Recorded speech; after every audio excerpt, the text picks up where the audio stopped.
ওসমান হাদির হত্যাকাণ্ডের সরাসরি নির্দেশ ভারতের। গুলিবিদ্ধ ওসমান হাদিকে নিয়ে এয়ার অ্যাম্বুলেন্স সিঙ্গাপুরের পথে। মঙ্গলবার লন্ডনে তারিক রহমানের জনসভা। মাঝে মধ্যে দু-একটা খুন খারাপি হয়, এটা বিচ্ছিন্ন ঘটনা। হাদি প্রসঙ্গে যা বললেন সিইসি। এতক্ষণ শুনছিলেন সংবাদ শিরোনাম, এখন জানাবো বিস্তারিত।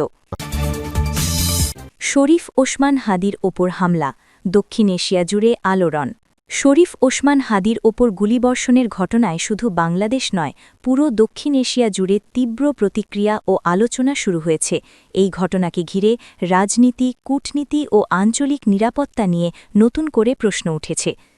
হাদির ওপর হামলার পর থেকেই জনমনে একটি বিষয় স্পষ্ট, এটি কেবল একটি অভ্যন্তরীণ বা বিচ্ছিন্ন অপরাধ হিসেবে দেখছেন না অনেকেই, বরং রাজনৈতিক বিশ্লেষক ও সাধারণ জনগণের একটি বড় অংশ মনে করছেন এই ঘটনার সঙ্গে আঞ্চলিক রাজনীতি এবং বিশেষ করে ভারতের ভূমিকার প্রশ্ন জড়িয়ে আছে। এই প্রেক্ষাপটে ইউনূস সরকারের একটি সিদ্ধান্ত বিশেষ গুরুত্ব পাচ্ছে। ভারতীয় উচ্চাকর্ম প্রণয় ভার্মাকে তলব করা হয়েছে।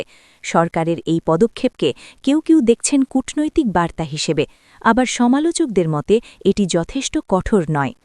হাদিকে গুলি করার ঘটনার পরপরই সামাজিক যোগাযোগ মাধ্যম ও রাজনৈতিক অঙ্গনে আলোচনা ঘুরপাক খাচ্ছে ভারতকে কেন্দ্র করে।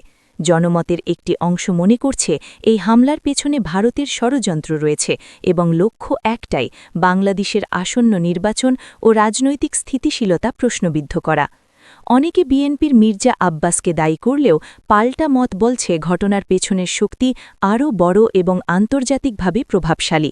অভিযোগ উঠেছে আওয়ামী লীগ ও ভারতের একটি অংশ নির্বাচন বানচাল করতে এই অস্থিতিশীলতা সৃষ্টি করছে।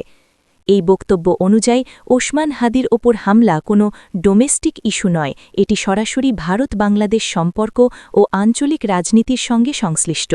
সমালোচকরা আরও অভিযোগ করছেন বাংলাদেশের সেনা হত্যাকাণ্ড, গুম ও নিখোঁজের ঘটনা, অতীতের বিতর্কিত নির্বাচন এসবের সঙ্গেও ভারতের সম্পৃক্ততার প্রশ্ন বহুবার উঠেছে। তবে একই সঙ্গে একটি শক্ত বক্তব্যও শোনা যাচ্ছে। ৫ই অগস্টের পর বাংলাদেশ ভারতীয় প্রভাব থেকে মুক্ত হয়েছে, এমন একটি বিশ্বাস জনগণের একাংশের মধ্যে রয়েছে। সেই দৃষ্টিকোণ থেকে ইউনূস সরকারের প্রতি প্রশ্ন উঠছে, ভারতের বিরুদ্ধে কেন আরও কার্যকর ও দৃশ্যমান পদক্ষেপ নেওয়া হল না। অভিযোগ রয়েছে সীমান্ত খুলে দিয়ে অপরাধীদের নিরাপদে ভারতে চলে যাওয়ার সুযোগ দেওয়া হচ্ছে। আরও বিস্ফোরক দাবি উঠেছে, ভারতে অবস্থানরত সাবেক প্রধানমন্ত্রী শেখ হাসিনা নাকি বাংলাদেশে হিংসার নির্দেশ দিচ্ছেন। সামাজিক মাধ্যমে ছড়িয়ে পড়া কথিত ফোনালাপ ও হোয়াটসঅ্যাপ বার্তায় কথা কম কাজ বেশি, খুন করো, আগুন জ্বালাও এমন ভাষার উল্লেখ করে বলা হচ্ছে এসবের মাধ্যমে সরাসরি হিংসার নির্দেশ দেওয়া হয়েছে বলে অনেকে দাবি করছেন। আওয়ামী লীগ ও ছাত্রলীগ নিষিদ্ধ হওয়ার পরও তাদের সংগঠিত নেটওয়ার্ক সক্রিয় রয়েছে, এমন অভিযোগ তুলে বলা হচ্ছে বিএনপি, জামায়াত ও এনসিপির নেতাকর্মীদের দমন করাই ছিল লক্ষ্য। সবচেয়ে গুরুতর অভিযোগটি হল শরীফ ওসমান হাদির হত্যাচেষ্টার নির্দেশ নাকি দেওয়া হয়েছিল ভারত থেকেই শেখ হাসিনার মাধ্যমে, যাতে বাংলাদেশের নির্বাচন প্রশ্নবিদ্ধ হয় এবং রাজনৈতিক অস্থিতিশীলতা চরমে পৌঁছায়। এই সব অভিযোগের মাঝেই বাস্তবতা একটাই, হাদির অবস্থা এখনও আশঙ্কাজনক। দেশজুড়ে মানুষ তার সুস্থতার জন্য দোয়া করছেন, প্রার্থনা করছেন যেন তিনি দ্রুত সুস্থ হয়ে আবার আমাদের মাঝে ফিরে আসতে পারেন। এই মুহূর্তে জাতির সামনে সবচেয়ে বড় প্রশ্ন, সত্য কোথায়, দায় কার, আর এই ঘটনার বিচার কবে হবে।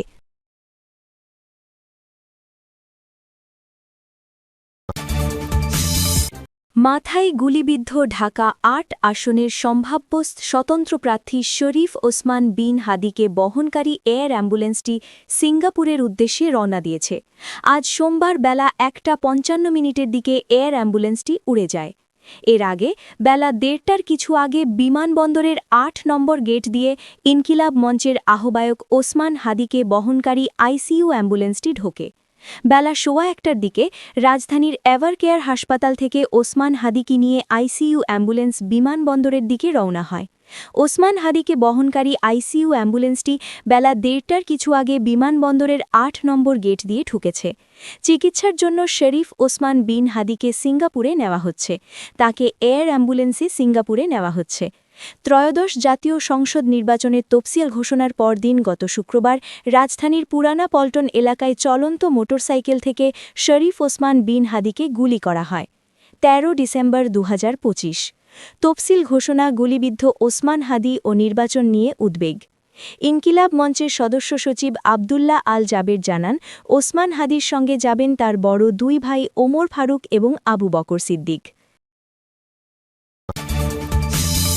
২৫ ডিসেম্বর যুক্তরাজ্যের লন্ডন থেকে তারেক রহমান দেশে ফিরবেন বলে জানিয়েছিলেন দলটির মহাসচিব মির্জা ফখরুল ইসলাম আলমগীর তার আগে মঙ্গলবার ১৬ ডিসেম্বর লন্ডনে এক আলোচনা অনুষ্ঠানে অংশ নেবেন বিএনপির ভারপ্রাপ্ত চেয়ারম্যান সম্ভবত এটি হতে যাচ্ছে তারেক রহমানের দেশে ফেরার আগে লন্ডনের সবশেষ জনসভা জানা গেছে বিজয় দিবস উপলক্ষে মঙ্গলবার পূর্ব লন্ডনের সিটি প্যাভিলিয়ন হলে অনুষ্ঠিত হবে এই জনসভা অনুষ্ঠানে প্রধান অতিথি হিসেবে উপস্থিত থাকবেন তারেক রহমান যুক্তরাজ্য বিএনপির যুগ্ম সাধারণ সম্পাদক খসরুজামান খসরু বলেন সবাই অপেক্ষা করছে দেশে ফেরার আগে লন্ডনের তারেক রহমানের সব শেষ জনসভায় অংশ নিতে এই অনুষ্ঠানকে ঘিরে ব্যাপক প্রস্তুতি নেওয়া হয়েছে বলে জানিয়েছেন তিনি অনুষ্ঠানে সভাপতিত্ব করবেন বিএনপি চেয়ারপারসনের উপদেষ্টা ও যুক্তরাজ্য বিএনপির সভাপতি এম এ মালিক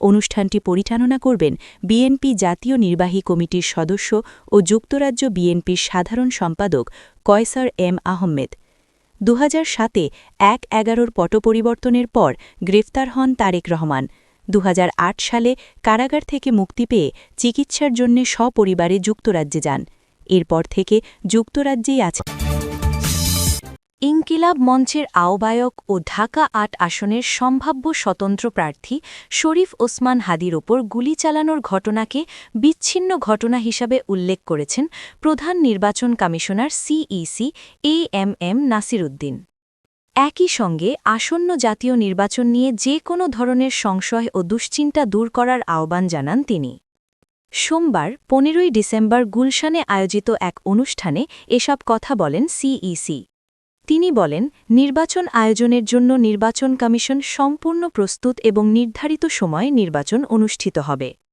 আইন শৃঙ্খলা পরিস্থিতির অবনতির প্রসঙ্গে তিনি বলেন আইন শৃঙ্খলা অবনতি হল কোথায় মাঝে মধ্যে দু একটা খুনাখারাপি হয় হাদির একটা ঘটনা হয়েছে আমরা এগুলোকে বিচ্ছিন্ন ঘটনা মনে করি এ ধরনের ঘটনা তো সবসময়ই ছিল আগে কি আহসানুল্লাহ মাস্টার খুন হয় নাই এরকম তো অনেক আগেও হয়েছে হেসে সিইসি আরও বলেন ঘটনা তো অনেক আছে আমাদের কিবরিয়া সাহেব former final foreign minister Kibria সাহেব খুন হন নাই ইলেকশনের সময় এ ধরনের ঘটনা বাংলাদেশে হয় এগুলা নতুন কিছু না আইন শৃঙ্খলা পরিস্থিতির তুলনামূলক উন্নতির কথা উল্লেখ করে তিনি বলেন সুতরাং আইন শৃঙ্খলা পরিস্থিতির বড় উন্নতি হয়েছে আপনারা ৫ই আগস্ট ২৪-এর সঙ্গে তুলনা করুন এখন রাত্রে ঘুমাতে পারছেন ৪-৫ দিন এক সপ্তাহ যখন থানাগুলা ইন অপারেশন ইনঅ্যাক্টিভ ছিল পুলিশ স্টেশন কাজ করছিল না তখন যে অবস্থা ছিল এখন তো অনেক উন্নতি হয়েছে ইনশাআল্লাহ তিনি বলেন আমরা এখন শান্তিতে চলাফেরা করতে পারতেছি